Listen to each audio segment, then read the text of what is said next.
Good afternoon, and welcome to Fringe. Fringe is what is considered your non-traditional storytelling. Welcome.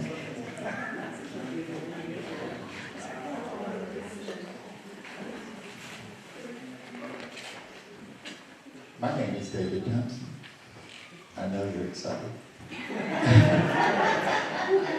We have 4 wonderful fringe tellers, and I hope everyone has signed in and gotten a bottle of water, because the first story is a drinking game. The first person tonight, or this afternoon, or whatever time you want it, is our own Lorraine Stillwell. Lorraine Stillwell is from Scotland, and she is a traditional Shawnee. Oh, what can I say about her? A lot. So, please welcome Lorraine Stillwell.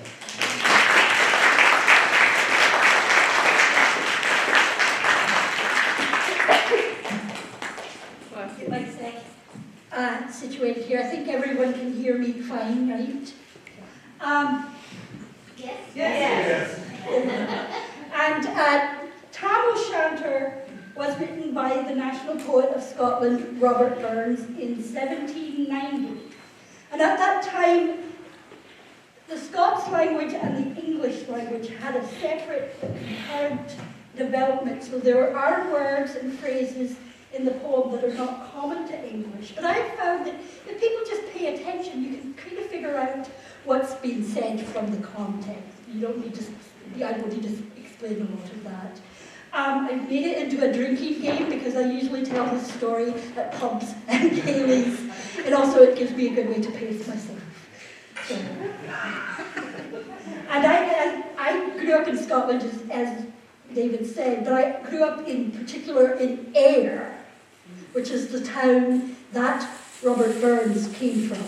Ayr and Alloway, the farm community that served the market town of Ayr, is a prime character in the poem and all the history and folklore of that town.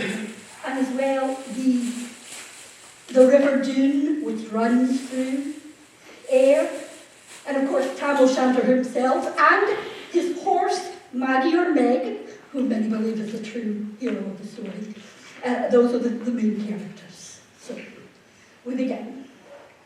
When chapmen billies leave the street, and groovy neighbours meet, as market days are growing late, and folk begin to tap the gate, while we sit boozing at the nappy, getting food and unco happy. We think neon, the lines got smiles, the water's mosses, flaxen styles that lie between us and our cave, where sits our sulky sullen dame, gathering her brows like gathering storm, nursing her rash to keep it warm. This truth found honest Tam O'Shanter, as he frae Ayr, a nichted canter. All there, from never a tune surpasses for honest men and bonny lasses. Ah, Tam, had thou but been sae wise as ta'en thy ain wife Kate's advice, she told thee well, thou was a scam, and leathering was broken well, that frae November to October, a market day, thou wast nae sober. The ilka melder with the miller, thou sat as long as thou had summer, that every nag was called to shoe on this and thee got roaring. At the Lord's house, e'en on Sunday, thou drank with Curtin Jean till Monday. She prophesied that, late or soon, thou would be found deep drowned in dew, or catched with warlocks in the murk by Alloway's old haunted kirk. Ah, gentle dames, it gars me greet to think how many counsels sweet, how many lengthy sage advices the husband frae the wife despises. our tale. A market night, and Tam had got planted in Uncorecht, fast by an ingle blazing finely with Raymond flats that dried divinely. And at his elbow, Suitor Johnny, his ancient trusty Druidy crony. Tam loved them like a very brother. They had been 5 weeks together. The night drave on with songs and clatter, and aye the ale was growing better. The landlady and Tam grew gracious, with secret pleasures, sweet and precious. The suitor told his queerest stories. The landlord's laugh was ready chorus. The storm without might rail and whistle. Tam didn't mind the storm a whistle. Care? Mad to see a man so happy. Eat drowned itself amongst the happy. Kings may be blessed, but Tam was glorious, or all the elves of life victorious. But pleasures are like poppy spread. You seize the floor, its bloom is shed. Or like the snow falls in the river, one moment white and melts forever. Nae man can tether time nor tide. The hour approaches, Tam on ride, and second night he tacks the road in, as ne'er poor sinner with a body. The wind blew as 'twere blown its last, the rattling showers rose on the blast, the speedy gleams, the darkness swallowed, loud and more loud the thunder bellowed. That night, a child might understand. The devil had business on his hands. Wheel mounted on his grey mare Meg, a better never lifted leg. Tam scalloped on through dub and mire, despising wind and rain and fire, whilst holding fast his good blue bonnet, lads, crooning o'er some old Scots sonnet, whilst glowering around with prudent cares, lest boggles catch him unawares. Kirk Alloa was drawing nigh, where geese and howlets nightly cry. By this time he was crossed the ford, where in the snow the chapmen smored, and through the woods by the clear of the hunter's farm, the murder there, and past the winds and maple stain, where drunken Charlie breaks McBean, and by the thorn abin the well, where Mungo's mother hung fell. Before him, doom poured all its floods. The Dublin storm roared through the woods. The lightning flashed from pole to pole, near and more near. The thunders rolled. Then, glimmering through the groaning trees, Kirk Alloway seemed in a blaze. Through Ilka Bore, the beams were glancing, and loud resounding mirth and dancing. Inspiring bold John Barleycorn, but pleasures thou canst make a scorn. With Tiffany we fear and evil, with Iscabay we'll face the devil. The sword saved in Tammy's noodle, fair play he cared nae deal the bull.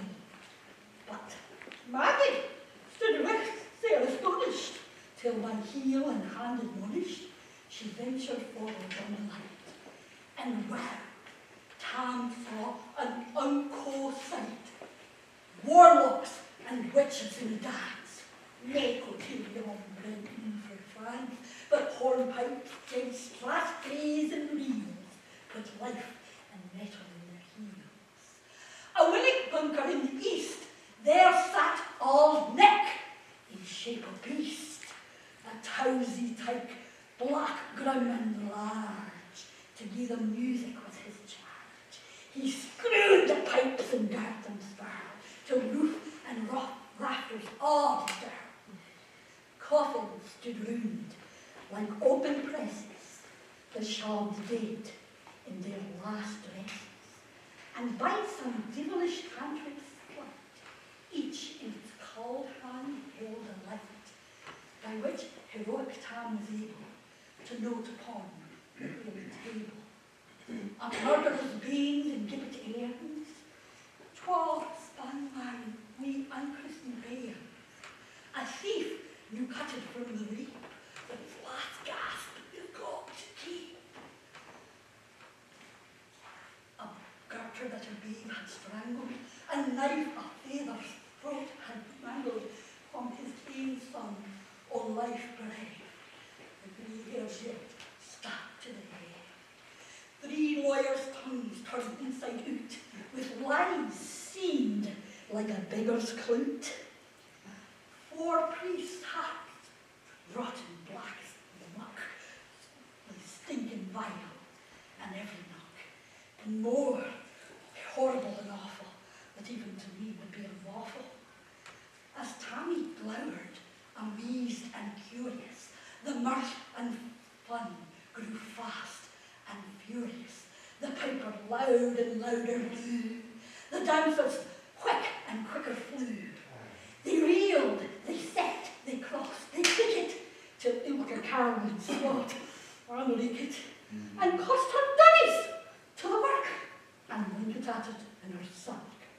Now, Tam thought, if they had been queens, all plump and strapping in their teens, I can you given off your hardies for a blink of the bonny parties. But whether fell dams, all and all, ringwoody hags with spade of foam, loping and flinging on a cruddock, I wonder didn't it turn my stomach. But Tam knew it was what cruel wrong. There was a winsome lass and wallet, that enlisted in the gore, lang after Kent on Carrick shore.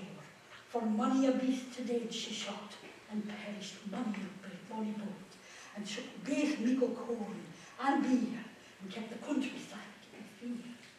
Her cutty sark o' paisley hand, that while a lassie she had worn, in longitude was sore scanty, but with her best, and she was wanted. Little kent her reverend granny, that sark she caught for her wee nanny, with 12 Scots as our heritage, would ever face a dance of it. But here, my muse her wingman cooler, sick flights of far beyond poor, to sing how Nanny lapped and flang, a supple jade she was and strang, and how Tam stood like ain bewitched, and thought his very ain enriched. Even Satan fidged and glowered with full fame, and hotched and blew with mighty mane, till first a keeper signing it up, Tam lost his reason altogether, and rose out, "Well done, pretty sark!" And in an instant, all was dark, and scarcely had he Maggie rallied, when out the hellish legion sat, as bees bezoot with angry folk, when plundering herds assail their bank, as eager goes the market crowd, when catch the thief resounds aloud, so Maggie runs the witch's fall, with many an angry screech and holla. Oh Tam, thou get down fearing, in hell they'll roast thee like a herring. In vain the Kate awaits thy coming, it soon will be a woeful end. But do thy speedy utmost leg, and win the key stain o' the brake. There at them thy tail be toss, for a running stream they dare to cross. But ere the key stain she could make, the fainter tail she had to shake. For Nanny, far before the rest, hard upon noble Maggie pressed, and flew at Tam with furious head. But little with she Maggie met, a spring took off her mask of hail, but left behind her own grey tail. The carline caught her by the rump, and left poor Maggie He wants to stop.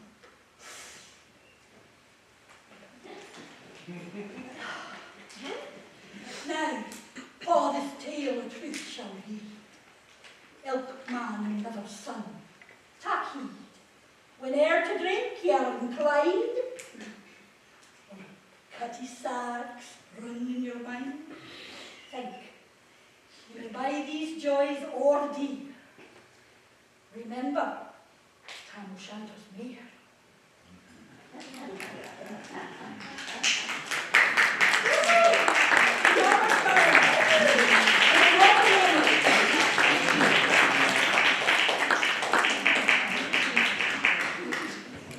Not to take away from your telling, but we only have 2 bathrooms here.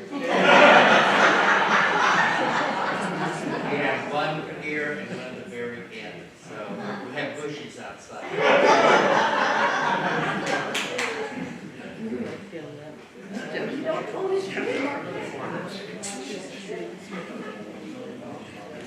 Now that all that is inside. Hold on one second. You want to use the hand mic? Press this button here, where my thumb is, and the green light will come on. Okay, now. Well, we're doing this in an odd order, so There we go. we have our next teller. Grew up in a very large family.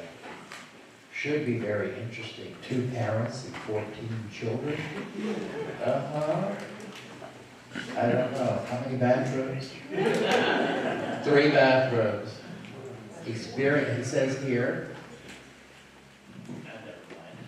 experience from parents managing 14 kids and the mayhem of a Christmas celebration.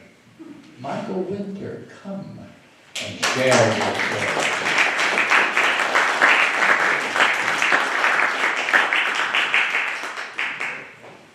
If Monty Python was here, he would say, and now for something completely different.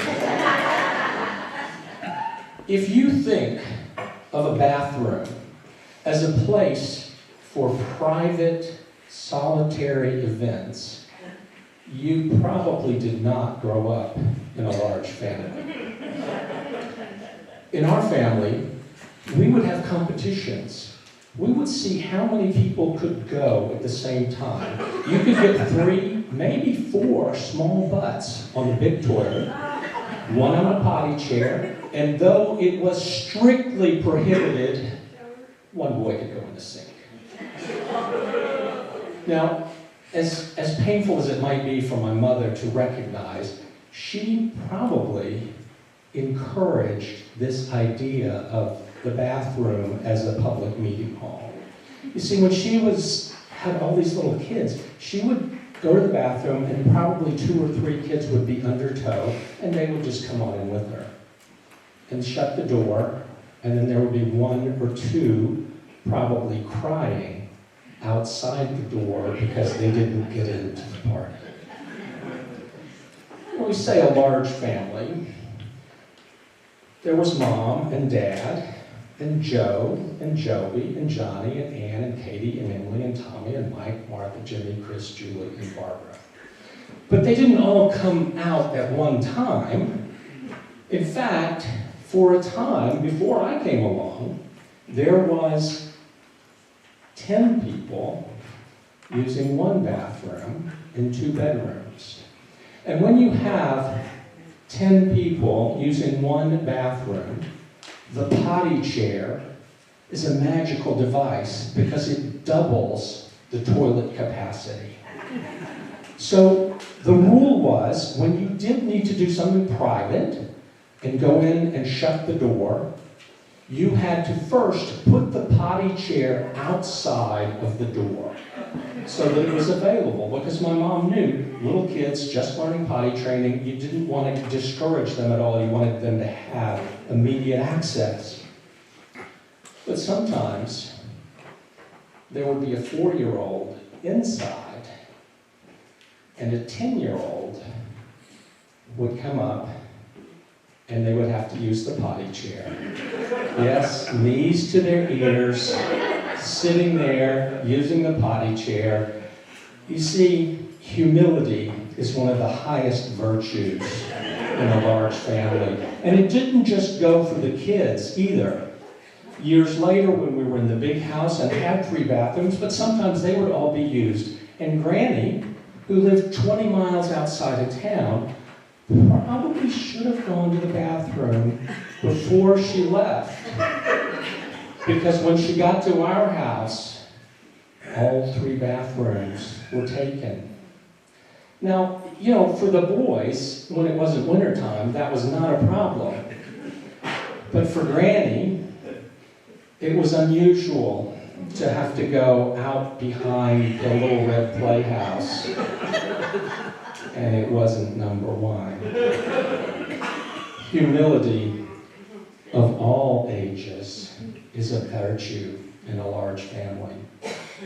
Now, I said we lived, before I came along, in this small house. How did we get to this bigger house? Well, my in-town grandparents, grandmama and granddaddy, lived 3 doors down from this large Victorian house that came on the market. There was a sign in the front yard. This house was for sale. My dad, who was an elementary school teacher, known for their lavish salaries, called the realtor.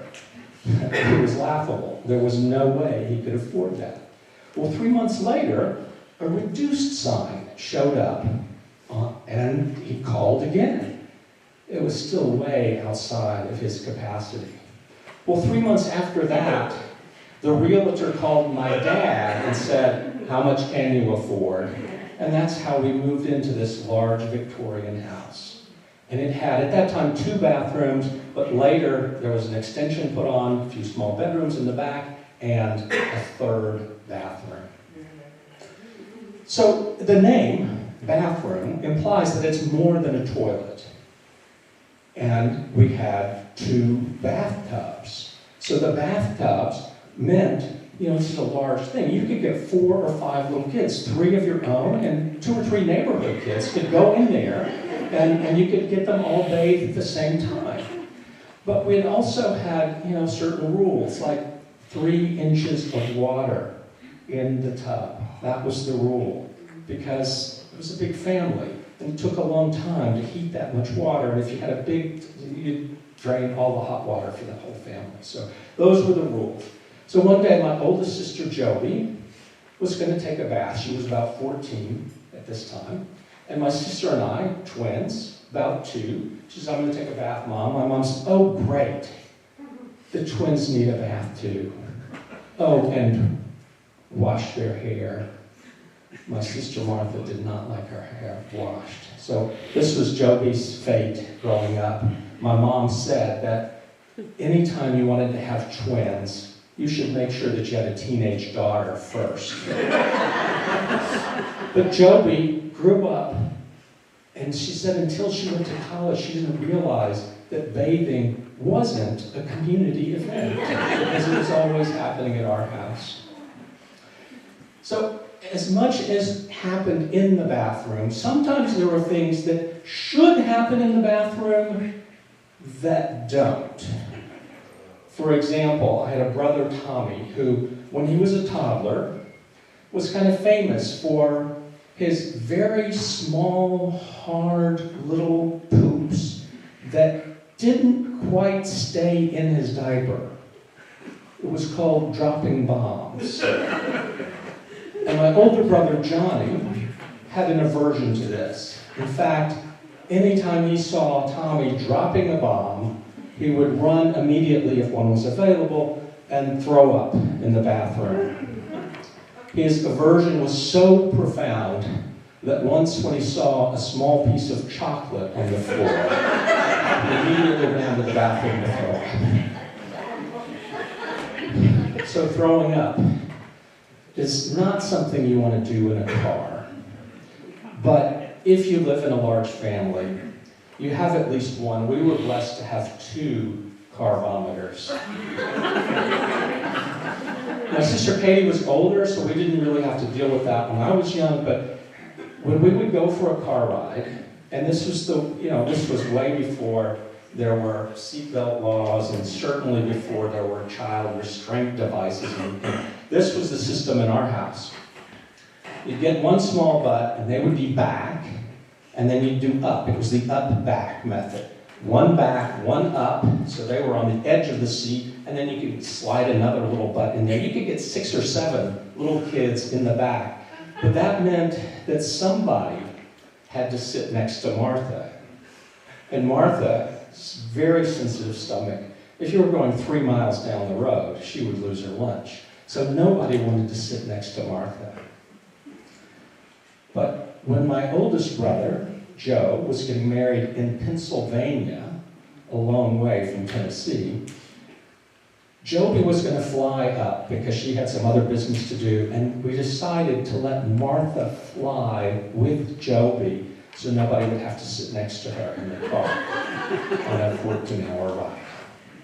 So Joby was showing Martha, on the airplane, she might get airsick too, so Joby was going to show her in the seat back, there was a little bag, and Joby opened it and said, if there's anything happens, you just open this and put your hand.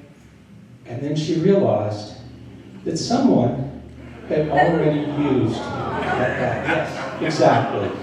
Gross, right? We were the gross generation. There was only 3 TV channels back then, but we had a lot of things that really fascinated us. They were really gross. Things like seeing our parents kiss. Ooh, gross. On the lips, gross. We said as we passed along, amongst 10 of us, one open Coke bottle. Little kids smiling. But parents kissing, that was gross, right? We had all kinds of gross things. But, in a large family, you don't even need... We built a whole culture, right? We built a culture around gross things. So, some people call it a gas bubble, or expelling. I'm not talking about belching here. We called them toots, or poots, or cutting the cheese, or a number of different things, but we never said the word fart. That was like a cuss word. You'd surely go to hell immediately if you said that word. So we had all these words, but the best thing that we came up with was it was called a funny, because it's kind of funny. Oh, yeah. So part of our culture, somewhere along the line, we got this idea, somebody got the idea that when someone made a funny, everyone would have to knock on wood.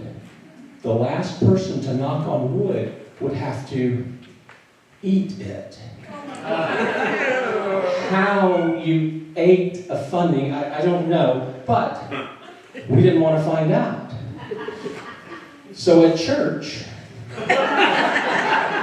when the old lady in front of us, we don't know, was it broccoli cheese soup or a big pot of beans? We don't know what she had for lunch, but we do know that several times during the service, you'd hear several little kids quietly knocking on, not so loud that Mom would give us the stare, but loud enough that we would know that we didn't have to eat it. Now, one of us little kids got smart one day and realized that if I never knock on wood, I'm not the last one to knock on wood. And that tradition died out, fortunately. So where did we get this how did we get so focused on grossity? Maybe it was genetic. Maybe it was my father. You see, one day, early December, and my mom had made a large batch of hash for dinner. Hash was great because all kinds of leftovers go in there. And this was, 7.5 gallon Army surplus supply of hash. That's how she made hash. So we had hash, and then after dinner we were trying to think of the words to The Night Before Christmas. And we got to the line where out on the lawn arose such a clatter, I jumped out of bed to see what was the matter. And my dad, without missing a beat, said, away from my bed, I flew like a flash, tore open the shutter, and threw up the hash. Oh, Dad. Gross. But speaking of Christmas, Christmas was truly a magical time for us growing up. In one corner of this large Victorian house, 12-foot ceilings, in the front room, front window, there would always be a cedar tree. You can't really find cedar trees anymore, but my mother loved the smell of cedar, so there was always a cedar tree, and it always had to touch the ceiling. That was a rule. That might mean there was a 4-foot box underneath it, but it had to touch the ceiling. And across the room from the Christmas tree was the mantle, where my Aunt Nancy had sent to our family a nativity scene. And that nativity scene was always on the mantle.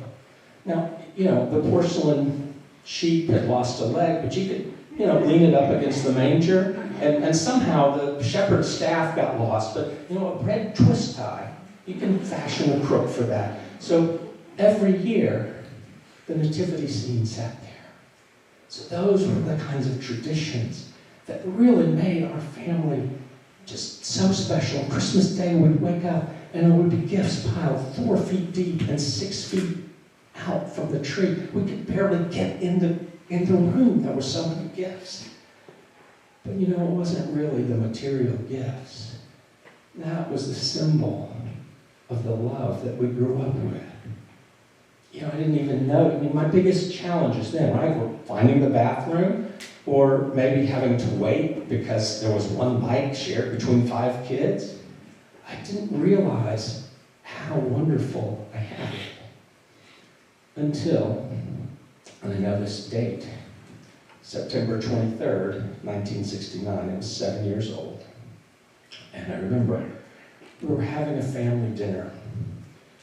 Everybody around the dining room table, which was a little odd because it was a Tuesday. Usually that was the Sunday event. It was also odd because there were people missing, like both parents were not there. Very strange, usually everybody was there. But we had dinner, and I had to go to the bathroom. And I was like, everybody's in here. I know it's going to be free. So I started to go to the bathroom, and I saw at the phone my older brother, Joe, and he looked at me and said, "Get back in the dining room." I wasn't going to question him. He came in and he announced that my brother Johnny had died. The next thing that happened was I heard this wail. It seemed otherworldly. And at first, it was my grandmother. At first, I almost laughed because it was so out of character and I didn't know what to make of it. But I realized that something had changed. Now at 7, I don't think we'd even lost a pet. My brother Johnny, I knew he was sick. He'd had leukemia, but to me, sick was strep throat. You go to the doctor and you get a shot in the butt, and 2 days later you feel fine, and even though you're feeling bad, you get a little extra attention from mom. Or maybe it was like the time when 6 of us came down with chicken pox, and then we're all in the den together, and there's one kid on the couch and a little kid in one stuffed chair, and then blankets all over the floor, and we're all there. It's kind of like a party. I didn't know what sick meant. But I left the dining room, and I remember walking down the red hall. We called it the red hall, because at one point there had been a red carpet in it. It was long gone. It was mostly black, threadbare, just a little edge on the carpet on both sides that was still red. But I was walking down it, and the hallway seemed elongated, and it seemed like it was tilted on its axis. Maybe the whole house, maybe the whole world was tilted on its axis, because I didn't know, I didn't have a way to comprehend what had changed. But I knew something had changed. And soon people started coming to our house, and they were bringing food. And I was really confused because we'd just eaten dinner. And I tugged on my sister Joey's blouse and said, "We're sad, right?" She said, "Yes, we're very sad." Then why is everybody smiling? The next day, I got up to go to school, and my dad said, "We're not going to school today."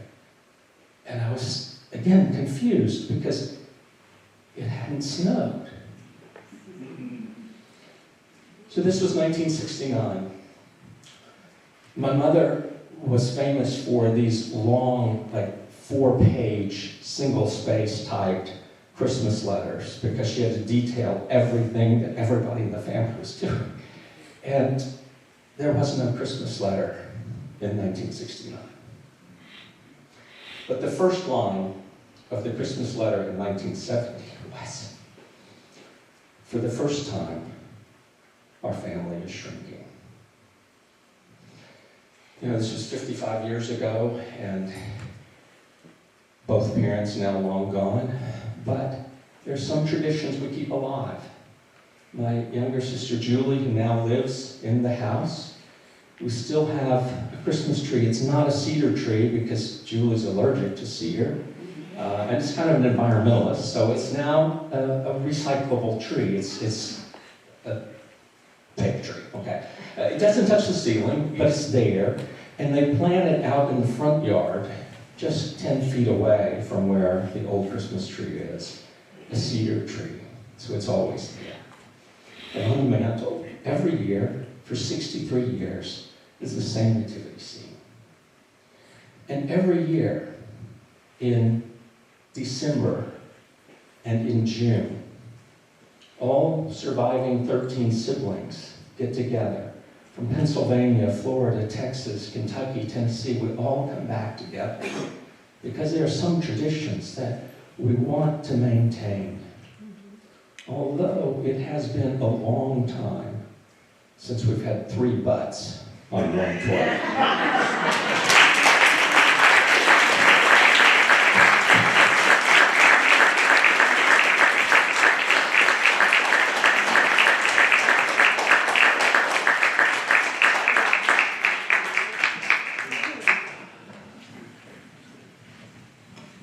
No offense to your family, but with everyone knocked 3 times on their chair.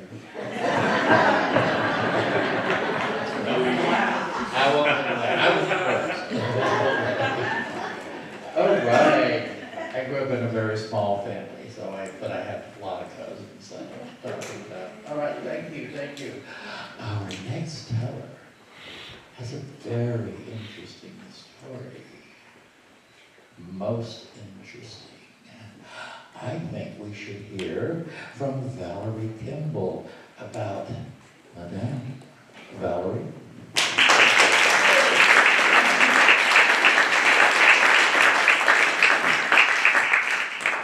Thank you, David. Thank you all for coming. When I was a little girl, and the grown-ups talked about the war, they meant World War II. It was the 1960s, the 20-year anniversary of World War II. And we were being bombarded. There were movies, there were TV shows, there were books and magazines, well, you name it. And the adults, they would reminisce. They would tell each other stories. But they didn't tell the kids those kinds of stories, except once. It was December of 1963, and I was in 4th grade at St. Joseph's Academy, and Sister Monica was my teacher. Sister Monica loved Christmas. Her room was all decorated. And since Thanksgiving, she had us cutting out snowflakes. In fact, then she made the janitor suspend them from the ceiling with fishing line. It looked like a blizzard inside. And one afternoon, about a week before Christmas vacation, there was a knock on the classroom door, and Sister Monica called, come in, and in came Madame. Madame was our French teacher. She was a tiny, little, elegant French woman. We thought she was ancient. She had white hair. And she came in as always. Bonjour, ma sœur. Bonjour, mes élèves. And then she stopped. Oh, ma sœur, your classroom. It is so beautiful. Oh, look, the little crèche, the little tree.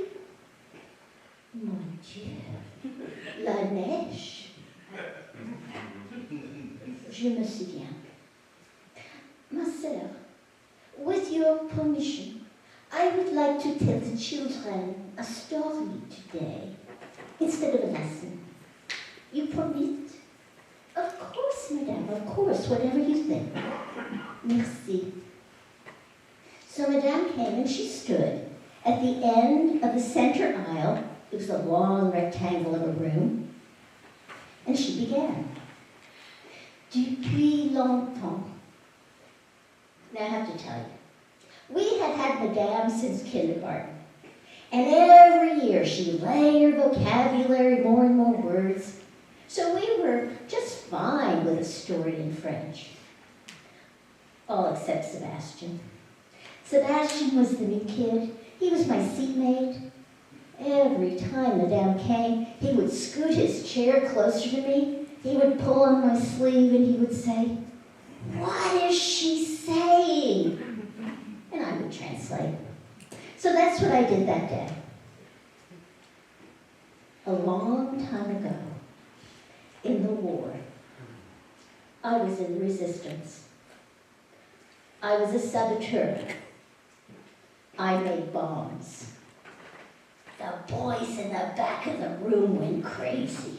Day bomb, day bomb. Of course, Sister Monica got right on that. Boys, but Madame just went on. One Christmas, I received an assignment. They gave me a train ticket and a train schedule, and I was supposed to take the train and blow up a bridge. Well, Christmas, I decided I would hide the bomb in a Christmas gift. So I built it, and I got an old toy, a doll, and I slit the soft fabric body, and I took out the stuffing. And then I fitted the bomb down inside the doll. Well, I was going to have to seal the box. So I started the timer. That's what that schedule was for. I pored over my calculations. I knew there would be delays. They might go by certain stations. I racked my brain. But then I set the timer.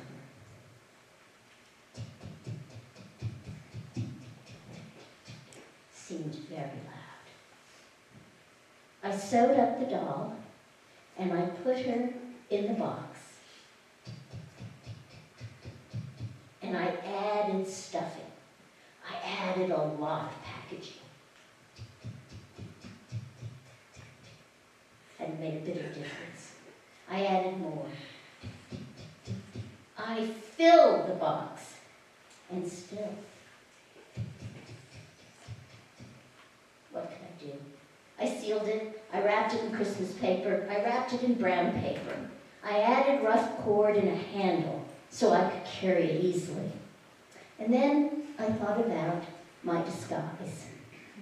I had borrowed an old dress from my mother, my grandmother's coat, an old hat from an aunt, because nobody ever looks at old women. So I got dressed, and then I emptied out my purse, and I only added my ticket, my identity papers, and my grocery deeds. I closed my purse, I put my gloves on, I picked up my purse, I picked up my bomb, and I walked to the station. It was a very cold and windy winter day. Very few people on the street, and I was very grateful. But when I got to the station, I stopped worrying. It was so loud. Trains were coming, trains were going, brakes were squealing and hissing, and rails were clattering. The loudspeaker was making announcements. Porters were calling, and then there was the roar of the people just talking. You couldn't hear anything, much less. So I looked for and I found the platform where my train was waiting, even though it was early. And the conductor was there to take tickets. So I put my package down and I opened my purse and I took out my ticket and handed it to him. And he punched it and he handed it back, and I took out my identity papers. He waved them away. Old women are not sin. So I picked up my package and I got on the train. Well, there were only a couple of passengers already on it. I had my choice of seats. I walked to the front of the car.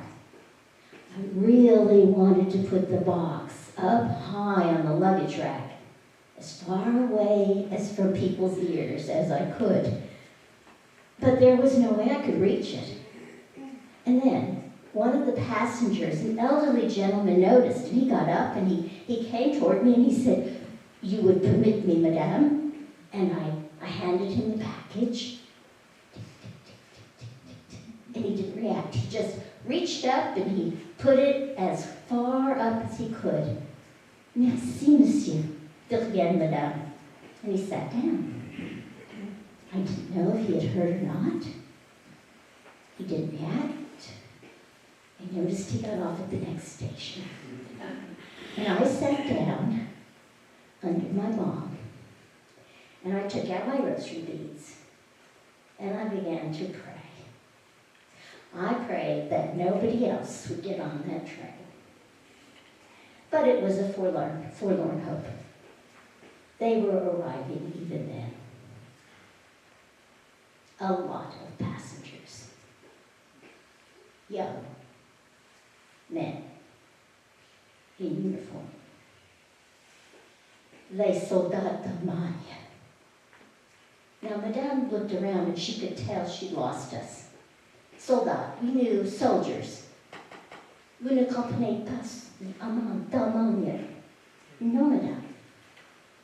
So she walked over to a map of the world pinned to the classroom wall. And she tapped her finger gently on France. La France, mon pays, my country. And then she slapped her hand down on Germany. Allemagne, mon ami. Germany, my enemy. They were German soldiers getting on that train. And more and more. They took every seat in the car. They took every seat in the next car. They filled the train. And they were loud. They were laughing and talking. And I realized, this train is going east. They're on leave. They're going home for Christmas. I sat there, under my bomb, surrounded by the enemy, for hour after hour, and mile after mile. And every so often the train would slow, and the conductor would announce the name of the station, and French people would get off. And then we'd go on. It was sometime after midnight, that the train slowed once more, and the conductor called out the name of the little village, the last station before the bridge. And I got up, and I was stiff from sitting for so long. I moved like an old woman, and I turned and went up the center aisle of that train, and I didn't look at any of those faces, and I certainly didn't look back at my package. But I just knew. I just knew a hand would reach out and grab my arm and say, "Stop, madame, you forgot your package." But nobody did. So I got off the train. And I stood on that platform for a minute because it was pitch black, and the wind almost knocked me down, and I was clutching my coat, and then behind me, the train went on to the bridge. I crossed the platform and I entered the station. It was deserted, but there was a little nightlight, so I went over and I looked at my watch. Not long now. I had instructions. I was to walk through the village into the stand of trees, and I would be met by a comrade, another resistance fighter. So that's what I did. I stepped into the village street, again pitch black, wind blowing, and I turned and I began to walk up the street. And as I walked, I counted. 1, 2, 3, 4, 5, 6, 7. By the time I got to 20, I was in the trees, and they did break some of the wind, and then the explosion, and I was knocked to the ground. And I lay there, and debris just fell on me.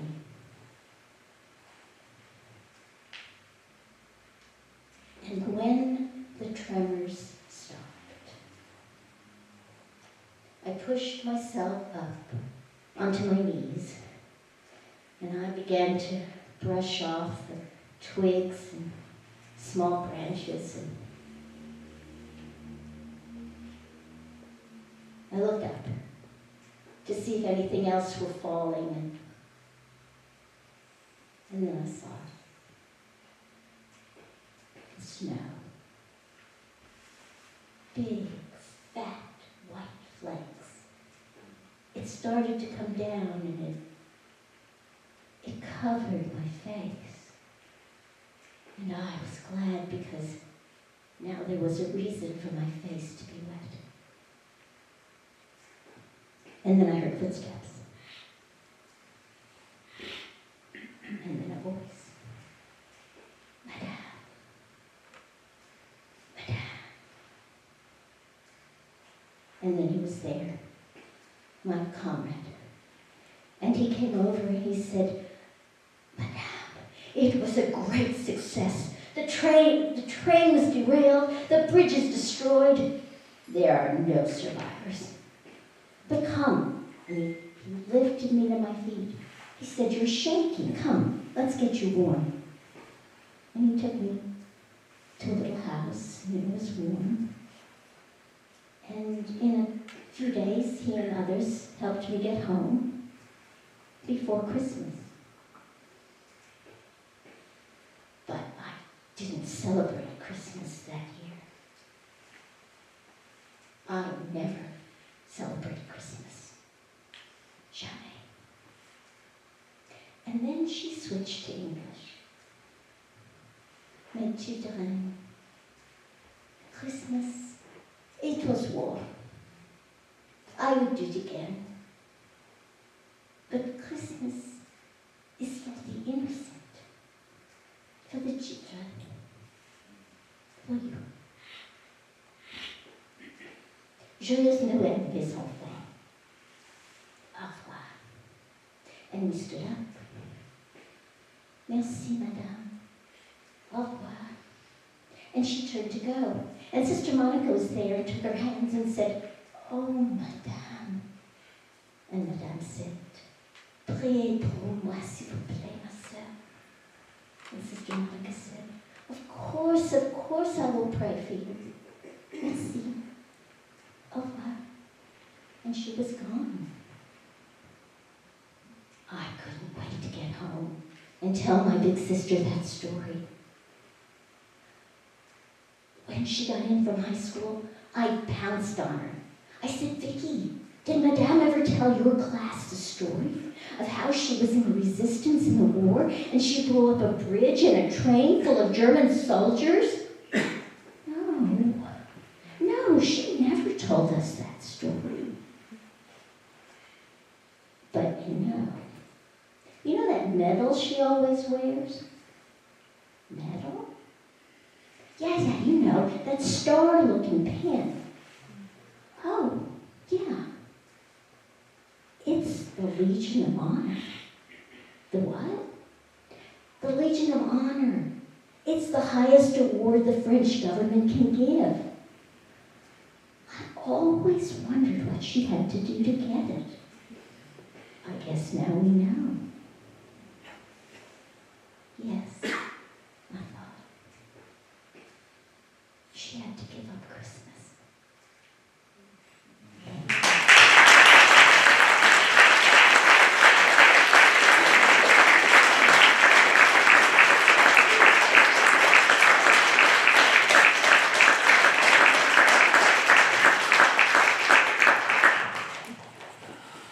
Everyone take a breath.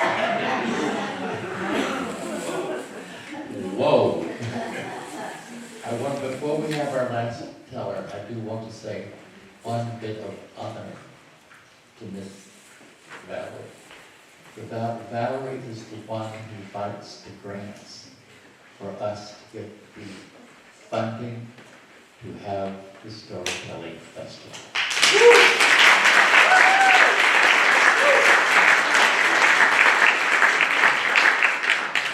Moving right along, we come to this side of the Atlantic. We come to a southern area about a certain lady who seems to wear red. Could you please tell us, Sandy?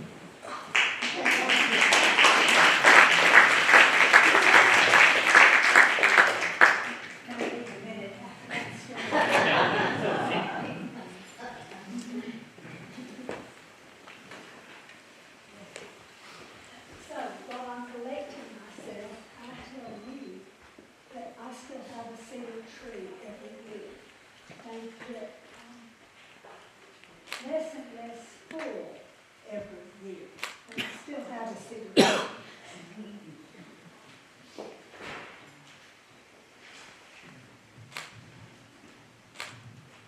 It's on. I said, It's on. Okay. all right, can you hear me? Yes. Right there, can you hear me?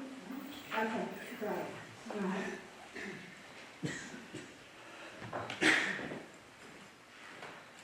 I really would like about 5 minutes after that story. But instead, I'll tell you mine. I am one of those strange people who likes old cemeteries, likes to wander around in old cemeteries. As a matter of fact, I got a marriage proposal in one of them one time. Got dumped about 3 days later. That's another story for another time. It's a true story. This is a true story too, I'm going to tell you, except for the parts I made up. This story is about a grave in Holmes County, Mississippi. The cemetery is very old. It's filled with marble monuments and angels and elaborate carvings. But the grave that is the most interesting is a flat rectangle. It's a granite stone, maybe 2 feet wide. Nothing at all for anybody to notice, unless you read the inscription. The inscription is, "The lady in red found on Egypt plantation, 1835 to 1969. Now, nobody really thinks this woman is 135 years old. It seems that the legal date of death is always the date the body was found. Our lady's story begins like many horror stories do, though it's really not a horror story. It was an ordinary day.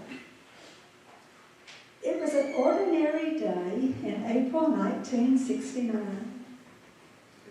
The owner of Egypt Plantation needed a new septic tank. So he was on a tractor, digging a trench in his backyard, when the blade hit a metal object. He heard a clang. The blade wouldn't move forward. He backed up, tried again, heard another clang. The blade wouldn't move forward. So he cut off the ignition, got off the tractor, got a shovel, and began to dig. He didn't find a piece of metal trash.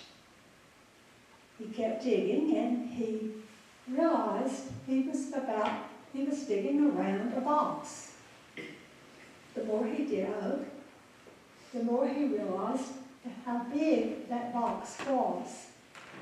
So he called for help and got some friends and farmhands to help him, and they began to dig. And before long, they realized that they were about to unearth a coffin. They brushed the dirt away, and it had a glass top. And they could see the body, the perfectly preserved body of a young woman. She had long brown hair, her skin was smooth, she was wearing a red velvet dress, white leather boots, kidskin gloves. It's obvious her clothes were very expensive.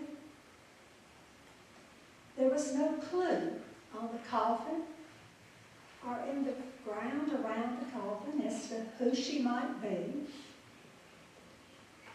Experts from the Department of Archives and History came. They explained why the body was so perfectly preserved. The casket was a Fisk casket, invented in about 1848. It was an iron box cut to fit the size of the body, and in the interior was lined in glass. Then after the body was placed inside the coffin, alcohol was poured all over the coffin, filling it to the brim, filling it to overflowing. Then that glass top was pressed against the body, squeezing all of the air out. When the coffin was sealed, then, it was airtight. It was safe to transport for long distances. The body could be kept for several days or even weeks, or apparently 100 years, if the family needed to wait for the funeral.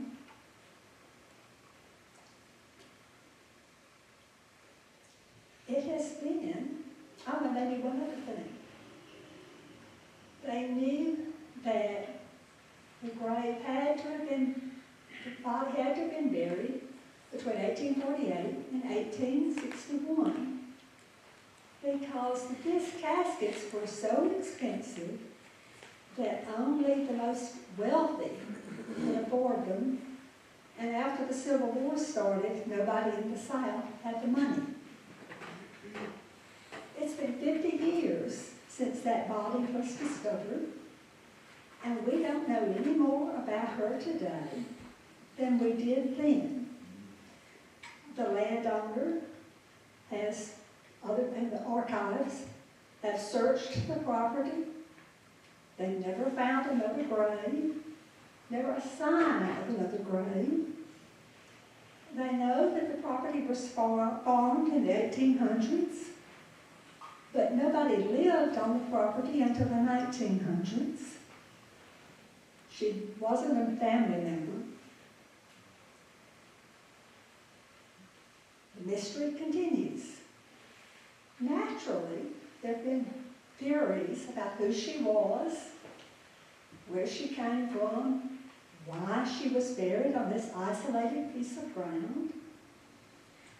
The most logical theories are that she was buried when the banks of the rivers, the Mississippi River and the Yazoo River, had overflowed, and that Egypt Plantation was simply the place where the ground was the highest and the best place they could find. Now, I did some research on the habits of the extremely wealthy from the 1850s, had a great time doing that.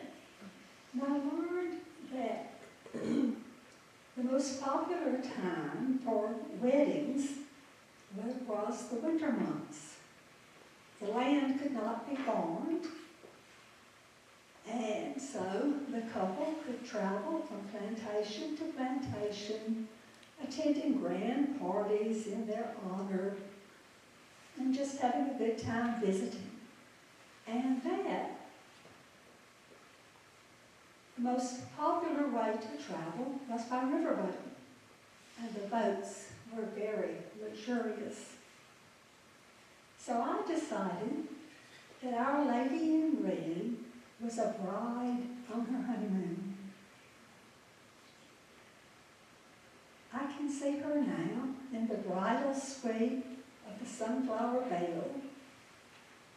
They've left the Mississippi River at Vicksburg and they're sailing up the Yazoo River. I can see her in the bridal suite. The bridal suite is a fabulous room. The furniture is fine mahogany and rosewood. The upholstery is velvet. She's standing in front of a mirror, brushing that long hair or adjusting that red dress to show her body off, even though she has to pretend to be modest. And her groom is in the corner watching her, grinning. Maybe she sees him.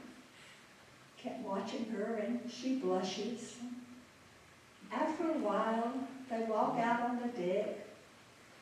They're on their way to the dining room, but by now, the moon is full. And they stop and they look out at the water. There's water because the floods are so high. There's water as far as they can see. And the moonlight is twinkling on the water. Then they go to the dining room. There's a grand piano in the corner, and somebody is playing Mr. Beethoven's latest. They sit down at a linen-covered table. There's fine china, heavy silver, delicate crystal. They're eating oysters and strawberries, perfectly aged steaks, fine French wine, decadent desserts. And then, after they have finished their meal, they join the other passengers in the saloon next door. There's a dance floor, another piano, maybe a vocalist singing Mr. Stephen Foster's latest song. Then, when the vocalist stops, the music switches to a waltz, and our couple joins the other passengers on the ballroom floor. As the night wears on and the older couples leave or take their seats, the pianist switches to a cotillion, and our couple dances the cotillion. They're totally ignoring the disapproving stares of the women along the edge, sitting along the edge of the ballroom. The cotillion is a scandalous dance. The partners touch each other. Eventually, of course, the music ends and the night is over. We can't know what happened next. Maybe she came down with appendicitis, or maybe the flu. We know that both can kill quickly. At any rate, there was nothing that the riverboat doctor could do for her, and she was gone. The groom would have been grief-stricken, but he would have understood the necessity of taking care of the body immediately. The pilot was always prepared. There was a craftsman on board. There were the materials for the casket. It was built to fit her body. She was carefully laid in it, wearing that red dress she had worn on their fabulous night. The closest landing was at Egypt Plantation. And so there, the groom would have picked out the highest spot, marked the landmarks, sure that he was going to be coming back to get her when the waters had receded. Maybe he did come back, but the landmarks had changed and he couldn't find the body. Or maybe he was stopped from coming back, brought by disease himself or by the war. We cannot know.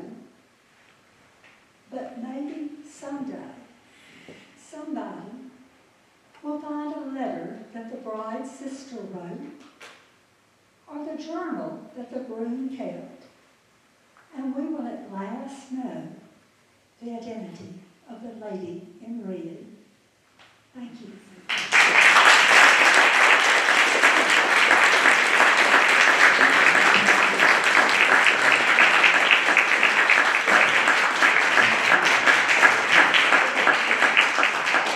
Okay, everybody. Thank you. Applause for Lorene Stillwell, Michael Winter, Sandy Weaver, and Valerie Kimball.